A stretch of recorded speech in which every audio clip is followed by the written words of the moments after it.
Si tu évites Claude Code parce que tu penses que c'est uniquement pour les codeurs, eh bien tu commets une grave erreur.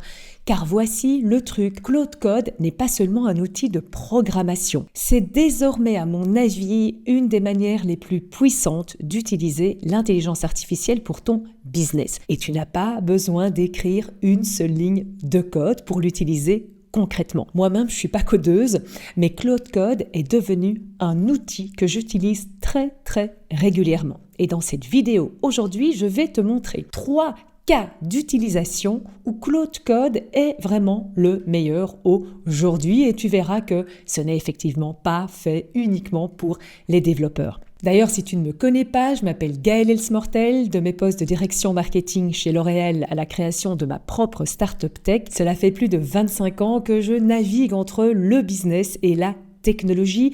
Et en fait, ce qui m'intéresse, moi, dans la technologie, c'est comment elle peut générer de la valeur et un avantage compétitif réel pour mon business et surtout pour les plus de 300 consultants indépendants freelance que j'accompagne depuis maintenant plus de 5 ans. Et en description, tu trouveras un lien qui te donne plus de détails sur mon parcours et sur toutes les ressources que je partage au quotidien avec les membres de ma communauté. Donc alors, Claude Code, et peut-être que tu utilises déjà Claude Cowork.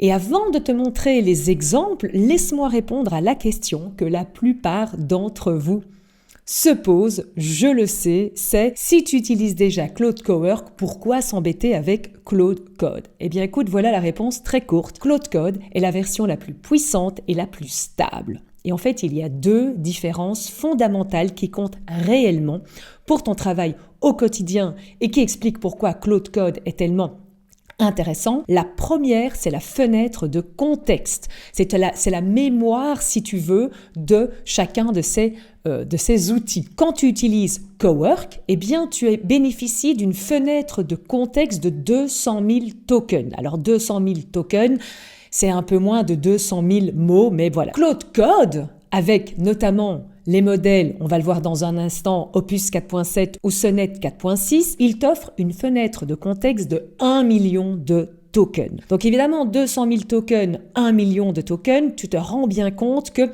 la mémoire est beaucoup plus importante et que tu peux donc avoir des conversations beaucoup plus longues et beaucoup plus complexes aussi avec notamment un Claude Code. Qui dit discussion plus complexe dit également que tu peux lui mettre à disposition beaucoup plus de connaissances, comme son nom l'indique, beaucoup plus de contexte. Et je suis sûre que tu as déjà eu une session avec Claude Cowork où Claude commençait à s'embrouiller, à se contredire et en fait que la qualité a tout simplement chuté. Eh bien ça, c'est vraiment la preuve que la fenêtre de contexte, elle s'est remplie et que donc, voilà, il n'avait plus de mémoire pour continuer la conversation. Avec Claude Code, en revanche, eh bien, il te faudra beaucoup plus de temps avant que la fenêtre de contexte ne soit saturée. Il y aura un autre problème, évidemment, c'est celle des limitations imposées par Claude. Mais ça, j'en parlerai dans une prochaine vidéo. Donc, la première différence, c'est vraiment cette mémoire, cette fenêtre de contexte. La deuxième différence, c'est le contrôle.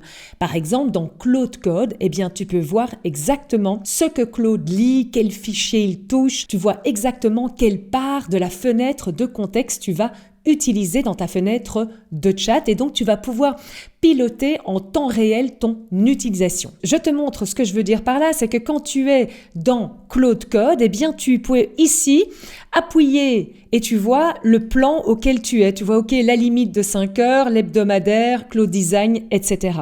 Et tu peux également changer de modèle en fonction de ce que tu vas utiliser. C'est l'endroit vraiment où il est le plus facile par rapport à Claude de voir où tu en es. Parce que sinon, c'est toujours super frustrant où tout d'un coup, il te dit en plein milieu d'une conversation, t'as atteint ta limite, reviens dans 3 heures. C'est un peu frustrant. Là, tu peux beaucoup mieux contrôler cela. Et Cowork te donne beaucoup moins cette visibilité. Donc, ce sont vraiment les 2 choses qui, selon moi, comptent le plus, les 2 différences majeures entre Claude Cowork et Claude Code. La fenêtre de contexte qui est beaucoup plus large et la plus grande flexibilité et le plus grand contrôle que Claude Code te permet d'avoir. Et si tu n'as pas encore utilisé Claude Cowork, eh bien, je te conseille d'aller voir la vidéo que j'ai enregistrée sur le sujet et qui s'appelle 3 façons d'utiliser Claude Cowork que tu n'as jamais vu. Alors maintenant, évidemment, comment accéder à Claude Code ? Il existe plusieurs manières de le faire. Tu connais certainement la version web de Claude. Donc dans ce cas-là, c'est vraiment claude.ai.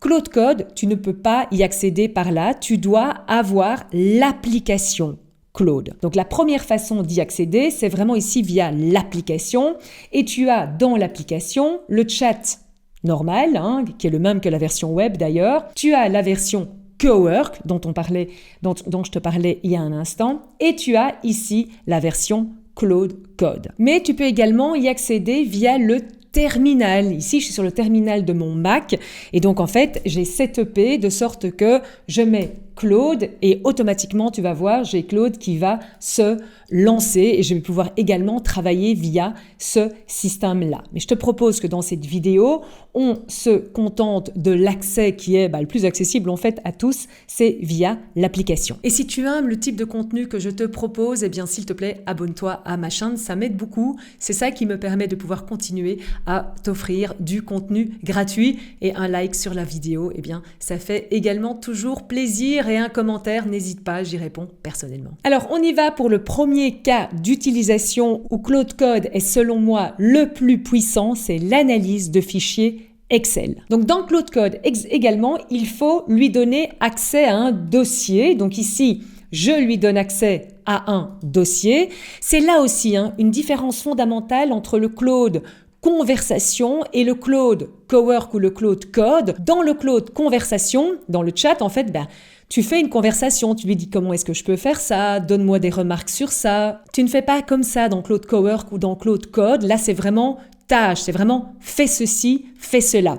Et c'est pour ça que tu lui donnes directement accès à un fichier. Donc j'ai un fichier ici dans ce dossier que je t'ai mis à disposition qui s'appelle ARR mensuel, 12 mois glissant et qui reprend des calculs de projection, des calculs très complexes. C'est assez indigeste. Moi, je veux que tu me crées une infographie HTML qui me permettent de prendre la décision, est-ce que oui ou non, je dois investir dans cette entreprise. Là aussi, tu vois, ça se met bleu quand tu es dans Claude Code. C'est pas comme ça dans Claude Cowork. Alors évidemment, tu vas voir qu'il va aller appeler toute une série de compétences, toute une série de skills. J'ai également fait une vidéo sur les skills. Ça prend un peu de temps. Ce qui est important, j'en profite, c'est que tu as également ici dans Claude Code, voilà, les demandes d'autorisation. Il me demande: est-ce que tu m'autorises à le faire? Et je dis oui. Alors pourquoi est-ce que dans un premier temps je te conseille de faire ça? Eh bien parce que si tu ignores les permissions et que tu ne connais pas encore très bien comment ça fonctionne, eh bien tu sais pas trop ce qu'il peut faire dans ce fameux dossier auquel tu lui as donné accès. Donc prudence dans un premier temps. Tu peux lui demander des autorisations. Hop. Je lui dis OK. Et moi, j'aime bien aussi lui demander, comme ça, je vois tout ce qu'il fait au fur et à mesure. Tu peux lui demander le mode planification. Dans ce cas-là, il te crée un plan et il te demande ton accord sur le plan. Et tu peux totalement ignorer les permissions. Il va tout faire tout seul. Et donc voilà, regarde, il m'a générer ceci, et regarde comme c'est canon. Il me met de façon beaucoup plus claire ce qu'il y a dans un fichier Excel, fait avec tous les différents éléments. Donc, autant te dire que c'est pas forcément simple. Et donc, voilà ce qu'il en a fait, quoi. Alors, ce que je t'ai pas montré aussi, c'est que ici, avec les boutons, je peux même tout à fait entourer des choses, mettre du texte. Je peux ajouter ça au chat. Voilà, je peux changer les couleurs. Je peux, entourer, etc. Donc, tu peux même en faire quelque chose de interactif. Je peux tout à fait lui dire convertis ce fichier. Voilà, de nouveau, il va demander les autorisations. Et donc, tu vois, il me dit qu'il a généré le PDF et je vois effectivement que, dans mon dossier, il a effectivement généré le PDF. Et un autre cas d'utilisation qui est également très intéressant, c'est que moi, je lui donne toute mon analyse de comptabilité. Je lui donne mon bilan, mon compte d'exploitation, tu sais, tout ce que mon comptable me donne, qui sont tous des fichiers où honnêtement, moi, c'est pas ce que je préfère analyser. Je les lui mets et il me fait de la même façon un HTML interactif où je vois directement où est-ce que j'ai dépensé le plus, quelles sont les grandes catégories de dépenses et quelles sont les recommandations pour l'année prochaine, qu'est-ce que je pourrais faire. Et donc, tu vas me dire, mais Gaëlle, on peut aussi faire ça avec le Claude, la conversation classique. Alors oui, c'est vrai, dans Claude, il y a ce qu'on appelle les artefacts, une fonctionnalité qui te permet aussi de générer ces HTML interactifs. La grande différence, effectivement, c'est que dans le Claude classique conversationnel, tu dois télécharger tes dossiers. Dans Claude Code, tu lui donnes un accès direct. Et également, Je te conseille de le faire avec Claude Code, tu vois, c'est pas compliqué, il n'y a pas d'aspect technique et tu as une plus grande maîtrise, contrôle de ce que tu fais. Alors, un deuxième cas d'utilisation que je te propose, c'est comment remplir des documents administratifs sous PDF, ces fameux PDF où on te demande de remplir les cases. Et bien ça, en fait, Claude Code, il te remplit des PDF très bien. Donc, on retourne dans l'application. Je vais lui sélectionner le bon dossier et je lui mets bien que le fichier, c'est le PDF. Je lui dis que sa tâche est de remplir, de compléter ce PDF, avec des données fictives. Voilà, dans un premier temps, ça n'a pas d'importance. Donc là, de nouveau, même système, il va analyser le PDF, etc. Tu peux faire ça avec des fichiers Word aussi. On va un peu répéter autorise-moi, autorise-moi. Voilà, donc ici, tu as le modèle du PDF. C'est très irrégulier, t'as pas grand-chose qui est commun. Et tu vois, la transparence où il te montre toujours ce qu'il fait, le temps, c'est ça aussi le contrôle que tu as dont je te parlais. Tu vois que là, il me reste encore 3 heures. Hop, je continue à autoriser. Tu vois à quoi l'humain, on est réduit. On doit appuyer sur autoriser, autoriser, autoriser. Et c'est un peu délicat à chaque fois d'autoriser, mais vraiment dans un premier temps, fais ça. Et petit à petit, tu pourras lâcher la bride et le laisser agir tout seul en back-end. Alors tu vois que là, je suis sur le Sonnet 4.6. J'aurais tout à fait pu aller sur le Opus 4.7. Il aurait été beaucoup plus vite. Il faut juste que tu regardes en fonction du temps qu'il te reste, parce qu'évidemment, si tu utilises un modèle plus puissant, eh bien, tu vas arriver plus facilement à tes limites. Donc c'est ça aussi qui permet ce fameux contrôle que je trouve important et qui te permet de décider quel modèle j'utilise quand en fonction de ta charge de travail aussi sur la journée. Et autre chose que je te montre en attendant qu'il termine, tu peux tout à fait aussi lancer d'autres choses en même temps. Donc je pourrais tout à fait déjà lui lancer une nouvelle session. Je vais lui donner un autre dossier qui est Atelier 1 heure chrono, je t'en explique dans un instant, et je lui dis voilà, convertis les infos reprises dans le document Word appelé Atelier 1 heure chrono mai 2026 en un carrousel à publier sur Instagram. Et tu vois, en fait, il peut tout à fait faire 2 applications en parallèle et même, 3. Donc tu vois, avant, il fallait ouvrir des sessions différentes et tu pouvais le faire.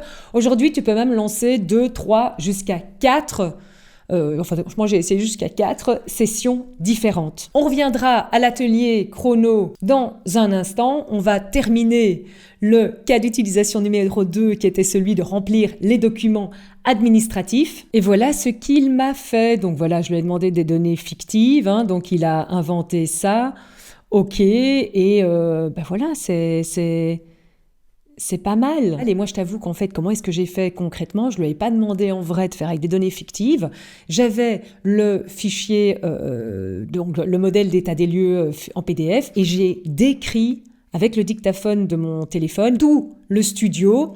Et sur base de ça, je lui ai donné le transcript et il m'a matché les deux, le transcript. Et donc, c'est quelque chose qui peut être très pratique, surtout si tu travailles beaucoup avec des PDF. Un point d'attention, Claude Code n'est pas accessible gratuitement. Tu dois avoir minimum un compte payant, le compte pro qui est à peu près à 18 € par mois, sinon tu n'y as pas accès. Alors, cas d'utilisation numéro 3, on va créer des publications pour les médias sociaux. Alors, j'avais déjà commencé avec la conversion d'un mémo qui parlait de mes futurs ateliers 1 heure chrono en carrousel Instagram. Alors, on va voir ce qu'il a fait. Tu vois, je lui ai dit converti. Et voilà. Et là, on a 7 slides. Créer ton premier assistant IA, mercredi 20 mai. Le prix, tu réexpliques tout. Ton assistant IA qui te connaît déjà. Tu as quand même une sacrée bonne base, même si tu as des choses à changer. Et donc, moi, ce que je fais, je lui demande de me les mettre dans Canva. Et là, je les adapte. Les ateliers 1 heure chrono, c'est quoi? Eh bien, c'est un concept que je fais depuis plusieurs mois, qui a beaucoup de succès.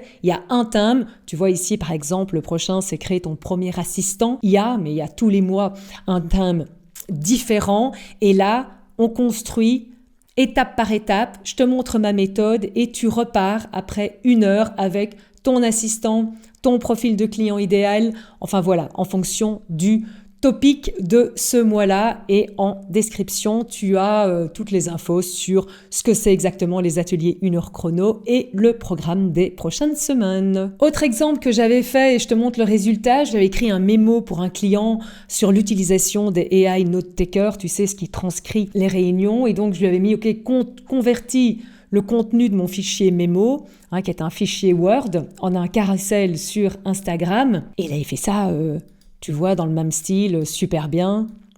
Après, moi, je peux adapter mes couleurs, parce que, déjà là, il a mes couleurs, mais je le mets, comme je te l'ai dit, systématiquement dans Canva et j'ajoute des images ou je mets des images en fond. Donc, tu peux les adapter, mais tu as déjà quelque chose qui est assez pratique et que tu peux utiliser donc à des fins pédagogiques ou d'apprentissage. Donc, c'est quelque chose qui te fait également gagner beaucoup de temps. Et je lui ai même fait lire un de mes shorts et de transformer ce short en un post LinkedIn. Donc tu vois, après, il peut vraiment faire plein de choses. Ce que Claude ne fait pas bien, c'est qu'il ne génère pas d'images dans tous ses rendus. C'est pour ça que moi, aujourd'hui, même les présentations PowerPoint, il y en a énormément qui font ça avec Claude Code. Moi, je préfère encore Gemini parce que là, il me génère des images et voilà. Je préfère des slides épurés qui soutiennent mon discours avec une image, 3-4 mots, et c'est tout. Et ça, aujourd'hui, un Claude, par exemple, il ne sait pas le générer. Mais dis-moi en commentaire si tu es intéressé que je fasse vraiment une vidéo spécifique sur les présentations ou la génération de présentations PowerPoint. Et bien voilà, donc c'était les 3 cas d'utilisation avec Claude Code. Donc moi, ce que je te conseille vraiment, c'est vas-y, essaye. Tu vois, il te faut un compte pro, mais j'imagine que tu en as certainement déjà un et essaye. Tu peux pas faire de mal, mais bien les demandes d'autorisation, ça c'est peut-être la seule chose qui pourrait faire en sorte que tu aies des problèmes. Et voilà. Et si tu as la moindre question, écris-les en commentaire, j'y réponds personnellement. Et évidemment, tu peux toujours prendre un call avec moi si tu veux vraiment qu'on analyse ton business et qu'on regarde comment optimiser tes workflows. Alors je te dis à la prochaine vidéo. Ciao, ciao!